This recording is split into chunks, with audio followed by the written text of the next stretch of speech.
Credit CC0 public domain. In a new study, Yale researchers have described how nervous systems and immune systems talk to each other to control metabolism and inflammation.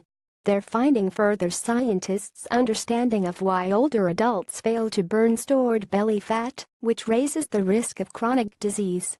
The study also points to potential therapeutic approaches to target the problem, the researcher said.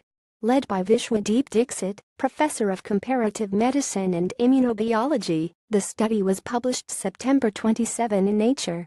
Older adults, regardless of body weight, have increased belly fat. However, when they need to expend energy, older people do not burn the energy stored in fat cells as efficiently as younger adults, leading to the accumulation of harmful belly fat. The underlying cause for this unresponsiveness in fat cells was unknown. In the study, Dixit and his collaborators at Yale, University of Tennessee Health Science Center, and University of Bonn focused on specialized immune cells known as macrophages, which are typically involved in controlling infections. The Dixit lab discovered a new type of macrophage that resides on the nerves and belly fat. These nerve-associated macrophages become inflamed with age and do not allow the neurotransmitters, which are chemical messengers, to properly function. The researchers also isolated the immune cells from fat tissue of young and old mice and then sequenced the genome to understand the problem. We discovered that the aged macrophages can break down the neurotransmitters called catecholamines and thus do not allow fat cells to supply the fuel when demand arises, said Dixit, who is also a member of the Yale Center for Research on Aging.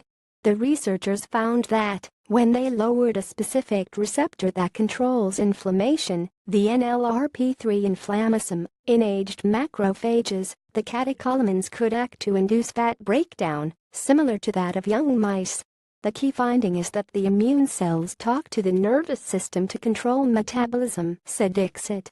In further experiments, the researchers blocked an enzyme that is increased in aged macrophages, restoring normal fat metabolism in older mice.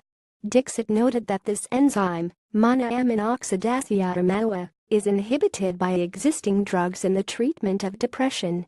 Theoretically, one could repurpose these MAOA inhibitor drugs to improve metabolism in aged individuals, he said. But he also cautioned that more research is needed to specifically target these drugs to belly fat and to test the safety of this approach. In future research, Dixit and his colleagues will further examine the immune cells and their interaction with nerves and how this neuroimmune dialogue controls health and disease. If controlling inflammation in aging immune cells can improve metabolism, it may have other positive effects on the nervous system or on the process of aging itself, said the researchers. The purpose of our research is to achieve greater understanding of immune cell interactions with nerves and fat cells to potentially reduce belly fat, enhance metabolism, and improve performance in the elderly, said Christina D. Kamel, the first author of the study. Explore further anti-inflammatory mechanism of dieting and fasting revealed more information. Inflammasome-driven catecholamine catabolism in macrophages blunts lipolysis during aging. Nature 2017. doi 10.1038 NATURE 24022 Journal referenced Nature provided by Yale University.